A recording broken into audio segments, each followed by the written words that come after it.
Wow, 2021, what a great year for gaming. This year brought some of my favorite moments in gaming history and overall some really fun experiences that we're going to cover today. So I'm going to give you my top 5 games that I played in 2021. I'm going to limit this list to not only games that I myself have played, but also games that have released this year. I didn't actually play every game that came out this year, so if your favorite's not on the list, that's probably the reason why. First, let's start off with honorable mention. FF7R Intermission provided a fresh new playable character and perspective in the world of Midgar.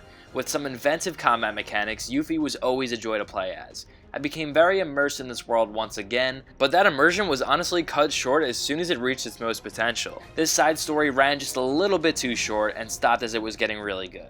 Not worth the purchase of a PS5, but worth your time if you already have one. I would also be remiss to not mention Sora for Smash, as it was and still is one of the most impactful moments in the entirety of my gaming experience. Now, this isn't necessarily a game, it's a DLC pack to a game that released 3 years ago, so I didn't want to take away any spot on the top 5 from any of the full-fledged games that released this year. To me, it felt like I was playing a whole new game because I was able to see Smash from an entirely new perspective now that my favorite character was in the game and he was crossing over with all these amazing franchises.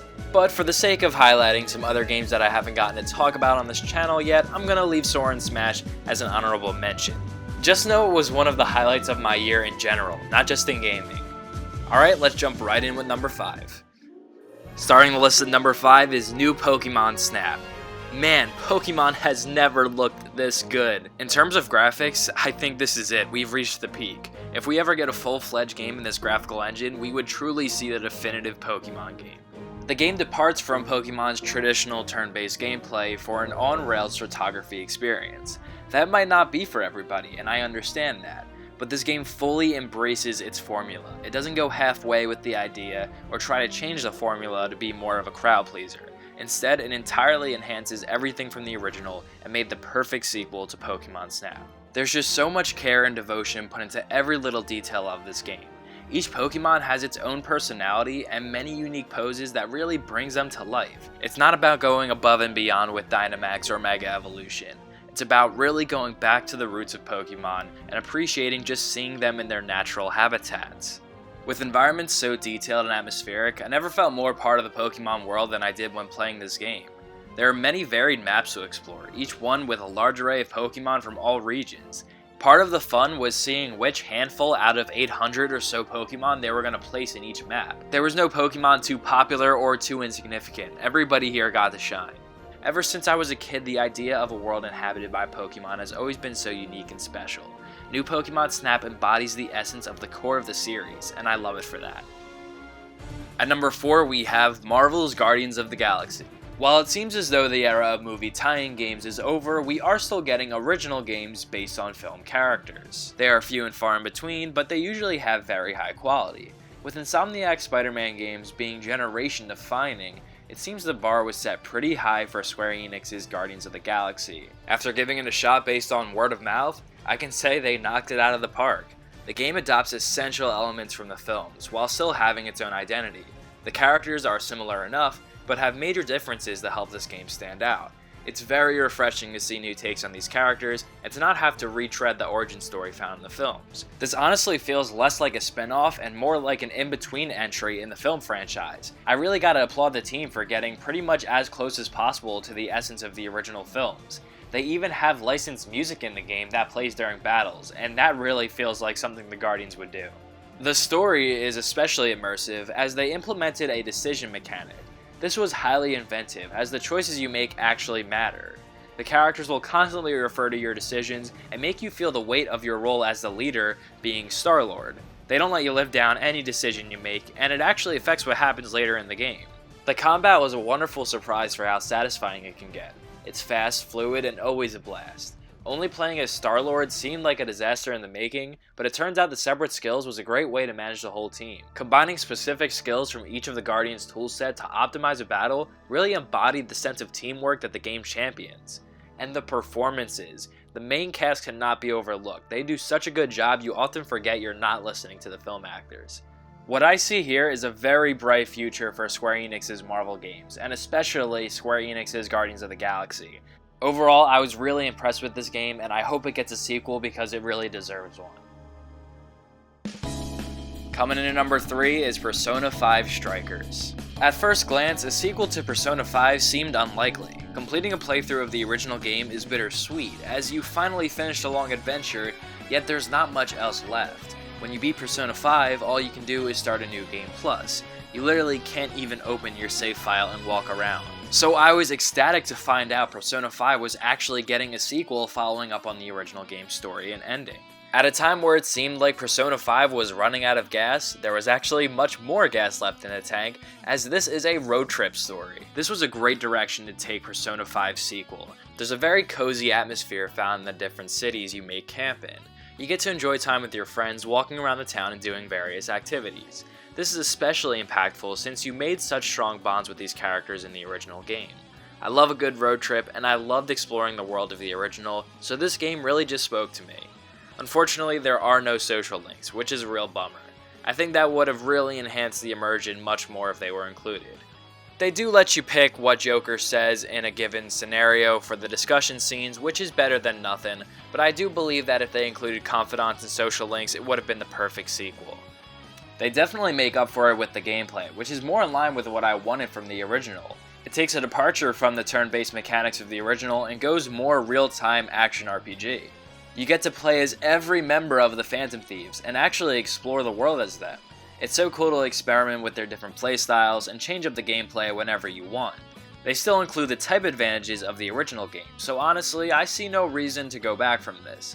I hope the next Persona game implements a similar formula to this, with perhaps less Warriors-themed gameplay. I do think the turn-based is going a little bit out of style, so I think that a step up from this for the next game sounds great. Looking at the track record for Persona games, it seems like our time with this cast may be coming to a close. But with Persona 5 Strikers, we got one last adventure after the original game that will really stand the test of times. This cast and its world really means a lot to me. If this is the last time we see from it before Persona moves on, well, Persona 5 Strikers is a proper send-off to it. For that, I'm really thankful. When Pokemon first revealed their Sinnoh remakes, I was shocked to say the least. Not necessarily of their existence, but I was more shocked to see which direction they were taking it. When it was all said and done, it was revealed that a separate studio would be developing these games so that Game Freak can dedicate their time to Pokemon Legends. This game seems to be the evolution of the series, but would Diamond and Pearl remakes be worse off because Game Freak needed more time for Pokemon Legends? Thankfully, I can say that none of that is the case. Brilliant Diamond and Shining Pearl are such genuine revisitations to the region of Sinnoh and the real-life generation of the mid-2000s. It perfectly captures a moment in time in which these games were all that anyone was talking about. These games enhance everything that was great about the original and then some. Each music track was remixed perfectly and brought to their full potential. Following Pokemon was a phenomenal inclusion that totally flipped the switch on the game and enhanced every aspect of it. Being able to walk around the region of Sinnoh with my Infernape, who was my first Pokemon ever, was a surreal experience. This world is home to me, and because this game is so faithful to the original, it's so authentic to my experience growing up with the games.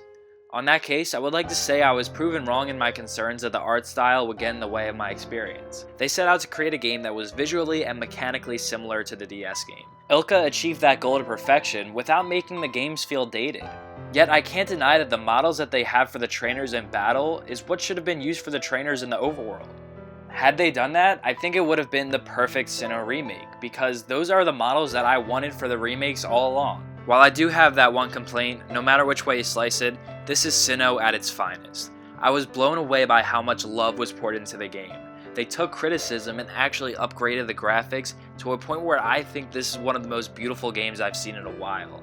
This is the best experience I have playing a Pokemon game since X and Y, and honestly, I'm just really glad that the Sinnoh remakes finally came out, and it's as nostalgic, heartfelt, and impactful as the original games were.